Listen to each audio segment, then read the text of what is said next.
સમાચાર સુરતથી મળી રહ્યા છે। ફી વધારા મામલે વાલીઓ દ્વારા જે રીતે હોબાળો કરવામાં આવે છે, વારંવાર સુરતથી સમાચાર છે। સતત બીજા દિવસે વાલીઓ દ્વારા વિરોધ કરવામાં આવ્યો છે।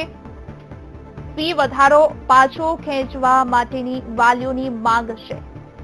લાન્સર એન્ડ આર્મી સ્કૂલમાં ફી વધારા મુદ્દે સુરતમાં હોબાળો થયો છે। વાલીઓ દ્વારા સતત બીજા દિવસે હોબાળો કરવામાં આવ્યો છે। ફી વધારો જે કરવામાં આવ્યો છે જેને પાછો ખેંચવાની વાલીઓની ખાસ કરી માંગ છે। લાન્સર એન્ડ આર્મી સ્કૂલમાં વાલીઓ દ્વારા હોબાળો કરવામાં આવ્યો છે। આપ દ્રશ્યોમાં પણ જોઈ શકો છો, સુરતની આ સ્કૂલમાં વાલીઓએ આજે ફી વધારા મુદ્દે હોબાળો કર્યો છે। વધુ માહિતી સાથે સંવાદદાતા શૈલેષ ત્રિવેદી અમારી સાથે લાઈવ જોડાઈ ગયા છે।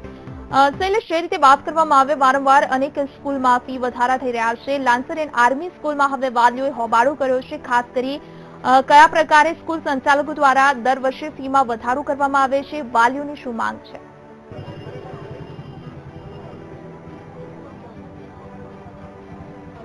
સુરતના ડુમ્મસ રોડ વિસ્તારમાં આવેલી લાન્સર અને આર્મી સ્કૂલમાં દર વર્ષે આ એક સમસ્યા ઊભી થાય છે। દર વર્ષે અહીંયા વાલીઓના કહેવા અનુસાર 10 થી 20% ફી વધારો કરી દેવામાં જ આવે છે અને ત્યાર પછી વાલીઓ જો લડત ચલાવે છતાં પણ વાલીઓની રજૂઆતને ગણકારવામાં આવતી નથી ને આ વખતે પણ અચાનક 20% જેટલો જબરજસ્ત ફી વધારો કરવામાં આવ્યો છે। ગઈકાલે જ્યારે વાલીઓ અહીંયા રિઝલ્ટ લેવા આવ્યા ત્યારે તેમને ફી વધારા અંગે ખબર પડી। ફી વધારા ઉપરાંત અન્ય જે સેવાઓ છે, દાખલા તરીકે નોટબુક છે કે કેલેન્ડર છે કે રિપોર્ટ કાર્ડ છે, એ પણ અસહ્ય કહી શકાય એવા ભાવે વેચવામાં આવે છે। સાથે સાથે આ સ્કૂલનો જે સ્કૂલ ડ્રેસ છે એ એક જ દુકાનેથી ખરીદવાનો આગ્રહ રાખવામાં આવે છે। આવા અનેક મુદ્દે વાલીઓને લૂંટી લેવાનું આ શાળાના સંચાલકોએ જાણે ધંધો માંડ્યો હોય તેવું લાગે છે। અત્યારે આપણી સાથે કેટલાક વાલીઓ જોડાયા છે અને એબીવીપી પણ આ સમગ્ર મુદ્દે જોડાયું છે। આપણે વાલીઓ સાથે વાત કરીશું, તેમનું શું કહેવું છે અને ખાસ કરીને તેમનો શું રોષ છે। જે અહીંયા કઈ રીતે ફી વધારો કરવામાં આવે છે અને કઈ રીતે આ શાળા સંચાલકોની દાદાગીરી? હું બીના વાઘાણી, મારી દીકરી છેલ્લા 4 વર્ષથી આ સ્કૂલમાં ભણે છે। જ્યારે મેં એડમિશન લીધું ત્યારે અમને એવું કહેવામાં આવ્યું દર ત્રીજા વર્ષે ફી વધારવામાં આવશે, જ્યારે દર નેક્સ્ટ યરથી અહીં ફી વધારવામાં આવે છે અને 10 થી 12,000 સુધીનો વધારો કરવામાં આવે છે। Total transportation fees, notebooks, textbooks, uniforms, activities charge and annual fees બધાનો મળીને એ લોકો ચાર્જ વધારે છે। ખાલી ફીસમાં નથી વધારતા। ખાલી ફીસમાં વધારે તો કોઈ એ લોકો પોતાની રીતે એ રીતે વધારે છે કે જ્યારે વાલીને એન્યુઅલ ભરવું પડે છે ત્યારે જેના 2 છોકરાઓ ભણતા હોય છે એમને ઘણી તકલીફ પડે છે।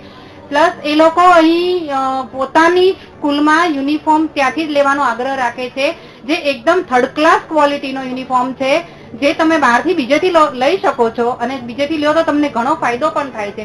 અને પોતે યુનિફોર્મ જે છે છોકરાઓ પોતે પહેરી પણ નથી શકતા। આપણે છોકરાઓ પોતે પહેરે તો છોકરાઓને ઘણી ગરમી પણ થાય છે। એકદમ ખરાબ મટીરિયલ યુનિફોર્મમાં વાપરે છે। ખાસ વાત કરીએ તો જો આ ફી વધારો પાછો ખેંચવામાં નહીં આવે તો આપના તરફથી શું પગલાં ભરવામાં આવશે? આવેદનપત્ર?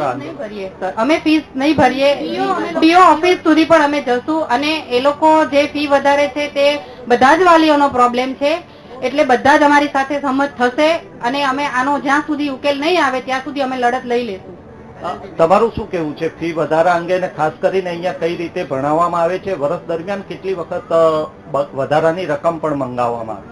વધારાની રકમ ક્વાર્ટરલી આ લોકો ફીસ લે છે અને એવરી યર એ લોકોએ પહેલા કીધેલું હતું કે 3 વર્ષ સુધી ફીસ નહીં વધારવામાં આવે।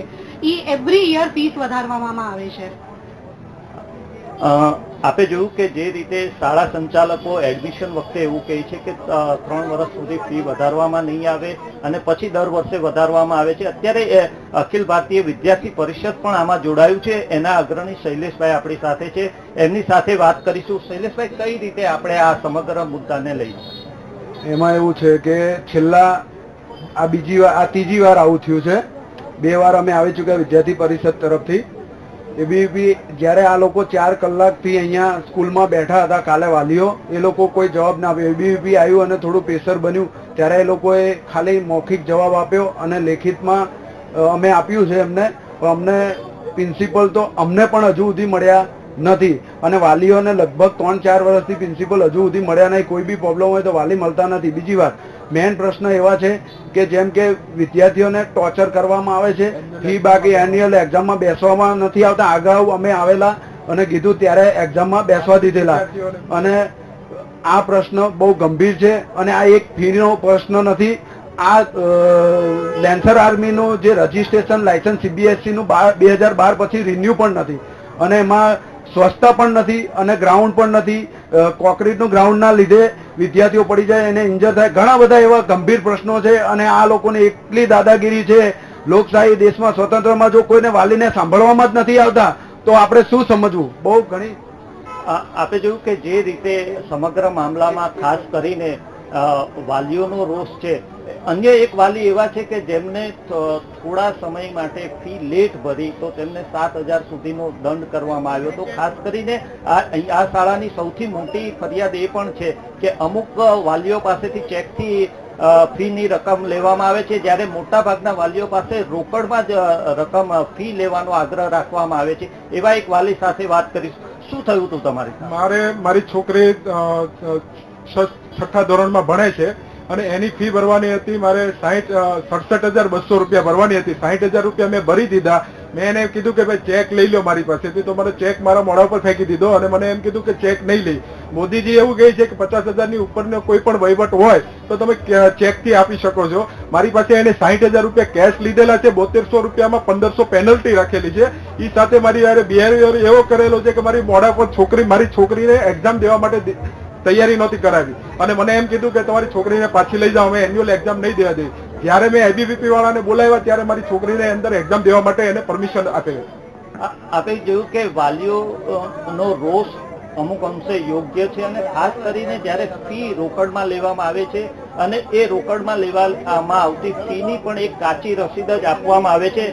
આવી રીતની એક કાચી રસીદ શાળા તરફથી ફી ભરવાની આપવામાં આવે છે. અને ખાસ કરીને વાત કરવામાં આવે તો જો આ અંગે શિક્ષણ વિભાગ અને ખાસ કરીને સુરતના ડીઓ જો યોગ્ય તપાસ કરે તો ફીનું પણ એક મોટું કૌભાંડ બહાર આવે તેવી પૂરી શક્યતા છે.